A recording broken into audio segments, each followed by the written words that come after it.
السلام علیکم۔ کبھی سوچا ہے کہ ہمارے جانے کے بعد اس دنیا میں ہمارا نام، ہمارا کام کیسے زندہ رہ سکتا ہے؟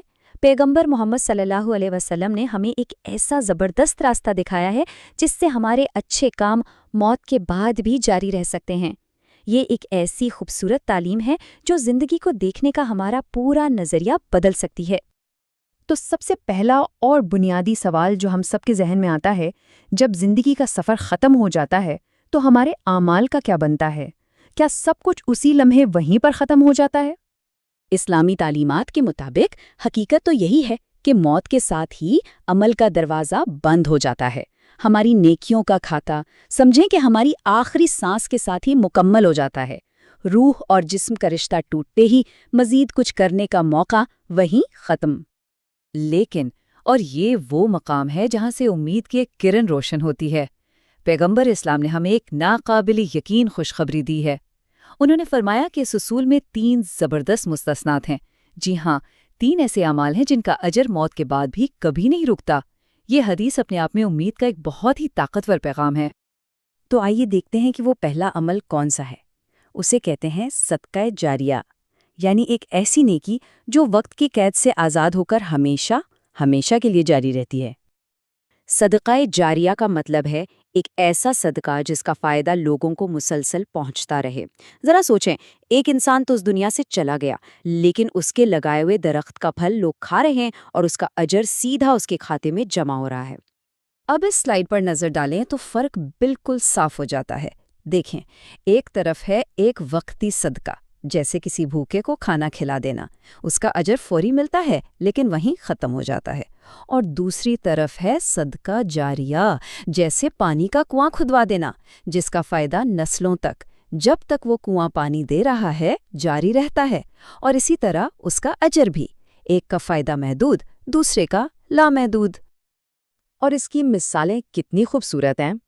ایک مسجد جہاں نسل در نسل لوگ سجدہ کریں، ایک درخت جس کے سائے میں مسافر آرام کریں، یا علم کا ایک ایسا مرکز جو جہالت کے اندھیرے مٹاتا رہے۔ جب تک لوگ ان چیزوں سے فائدہ اٹھاتے رہیں گے، اعمال کا حساب بند نہیں ہوگا، اس میں نیکیاں جمع ہوتی رہیں گی۔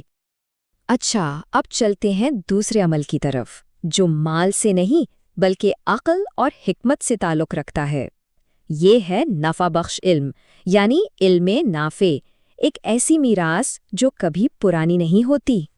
اس سے مراد وہ علم ہے جو کسی نے دوسروں تک پہنچایا ہو، چاہے وہ کتاب کی صورت میں ہو، کسی لیکچر کے ذریعے یا کسی تحریر کی شکل میں۔ سکھانے والے کے جانے کے بعد بھی یہ علم ایک چراغ کی طرح لوگوں کو روشنی دیتا رہتا ہے، اور اس کی ہر کرن کا ثواب اس شخص کو ملتا رہتا ہے۔ اس کی سب سے بڑی مثال امام بخاری کی صحیح البخاری ہے۔ صدیاں گزر گئیں، لیکن آج بھی اسے علم کا مینار سمجھا جاتا ہے۔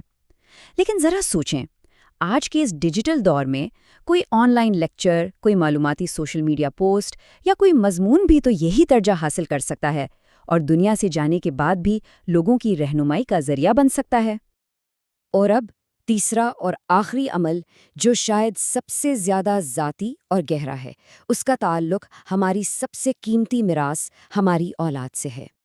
یہاں نکتہ یہ ہے کہ اگر کوئی اپنے پیچھے نیک اولاد چھوڑ کر جائے تو اس اولاد کی دعائیں والدین کے لیے رحمت اور درجات کی بلندی کا ذریعہ بنتی ہیں۔ یہ دراصل والدین کی اچھی تربیت کا وہ انعام ہے جو کبھی ختم نہیں ہوتا، ایک زندہ دعا جو ہمیشہ جاری رہتی ہے۔